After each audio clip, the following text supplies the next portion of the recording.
بسم الله الرحمن الرحیم. د حنان بارکزی دیوان در پیژنم، د هغه شعرونه در پیژنم.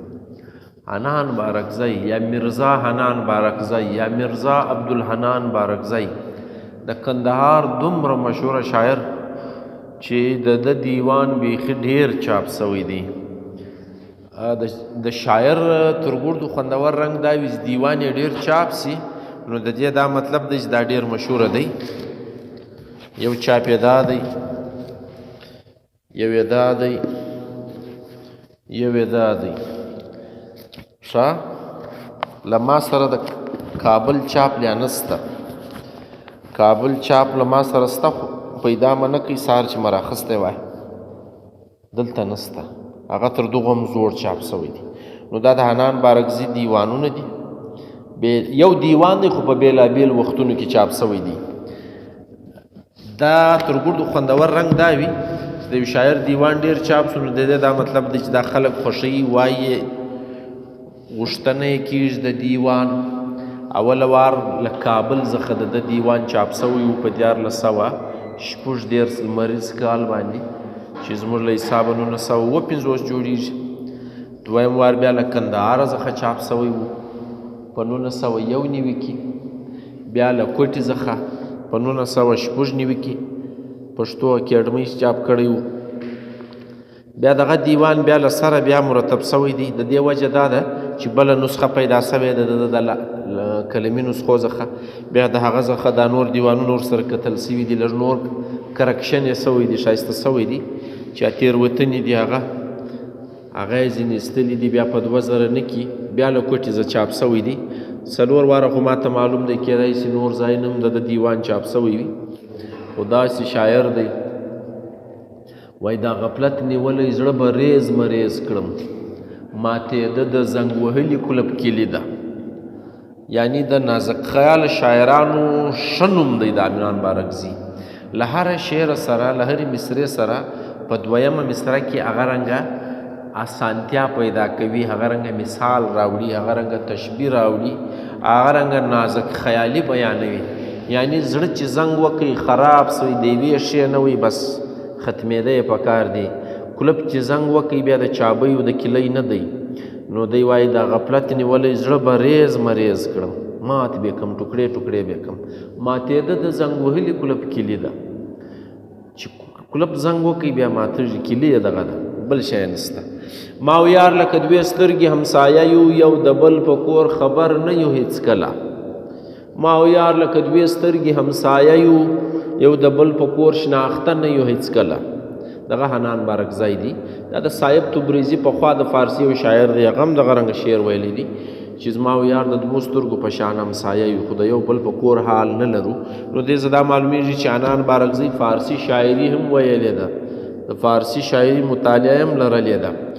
د ده په دیوان کې چې کله د کوټې دیوان چاپ سوی دی، زه به د ده د دیوان ټول شعرونه در وښیم د نوي نسخې، چې په دا کې 4204 شعرونه راغلي.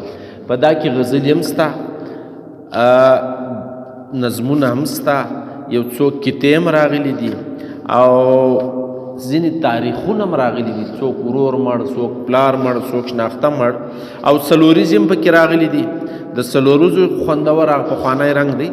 او وفات دوران، وفات قبلګایي، د پلار په اړه د معماوې راوړي دي په هغه زمانه کې، اته به حلقې، او د ختم کتاب په اړه، یعنی کتاب چې ما ختم کړی دی په دغه اړه باندې یو مثنوي لیکلی ده، یا ثبوت بیت درته وایم معنوي، نه کیته ده نه غزل ده نه مثنوي، په پښتو ژبه مې ووایه کتاب، هر غزل یې 9 بیته په حساب، په هر غزل کې 9 شعر راغلي دي. ښه دا په دا چې مولانا مولوي جام د دیوان غزل 9 بیته تمام، هغه زړې کیسې درته کوي چې ما هم دغه رنګه 9 شعرونه پکې راوړي دي.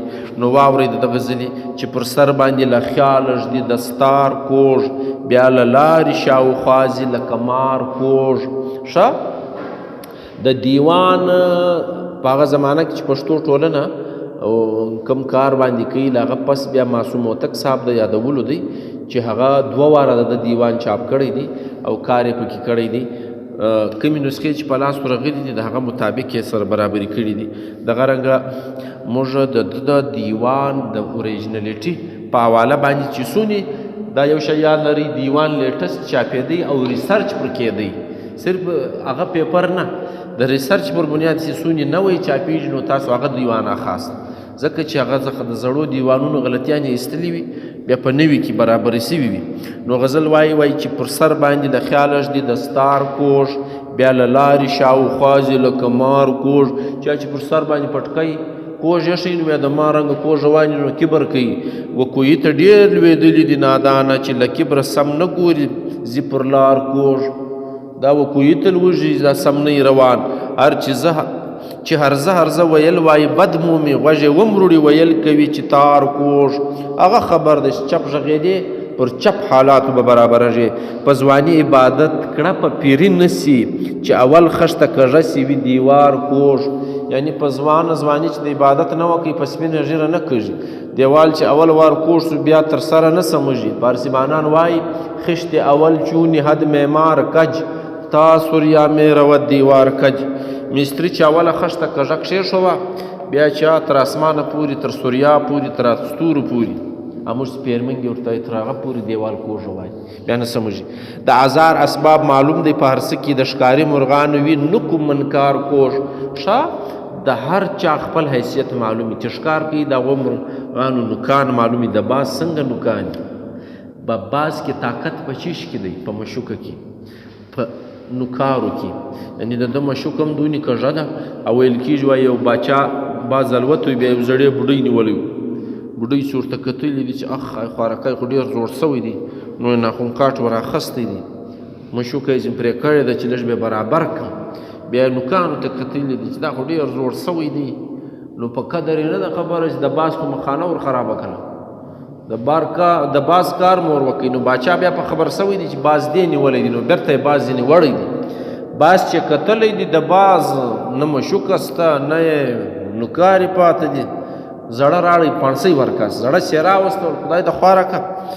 باز د له کاره ایستلی دی. دی ول باو چېرې مه له کاره ایستلی دی؟ تی له کاره ایستلی وم دونې مشوکه یې درځه غټه سوې وه ما خدای ښایسته کړی وم پرې مه کړل نوکار یې دون درځه غټې سوي وې.